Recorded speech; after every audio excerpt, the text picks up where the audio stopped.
ಪದ್ಯದ ಹೆಸರು ತುತ್ತೂರಿ ಪದ್ಯ.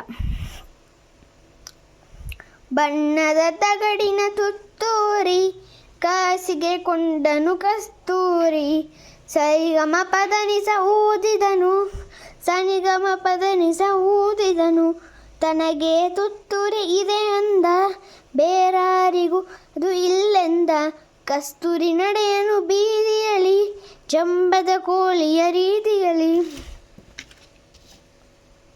ತುತ್ತೂರಿ ಊದುತ್ತ ಕೊಳದ ಬಳಿ, ನಡೆದನು ಕಸ್ತೂರಿ ಸಂಜೆಯಲಿ. ಜಾರಿತು ನೀರಕ್ಕೆ ತುತ್ತೂರಿ, ಗಂಟಲು ಕಟ್ಟಿತು ನೀರು. ಸರಿಗಮ ಊದಲು ನೋಡಿದನು, ಗಗ ಸದ್ದನು ಮಾಡಿದನು. ಬಣ್ಣವು ನೀರಿನ ಪಾಲಾಯಿತು, ಬಣ್ಣದ ತುತ್ತೂರಿಗೆ ಬೋಲಾಯಿತು. ಬಣ್ಣದ ತುತ್ತೂರಿ ಹಾಳಾಯಿತು, ಜಂಬದ ಕೋಳಿಗೆ ಗೋಳಾಯಿತು. ಈ ಪದ್ಯವನ್ನು ಬರೆದವರು ಜಿ ಪಿ ರಾಜರತ್ನ.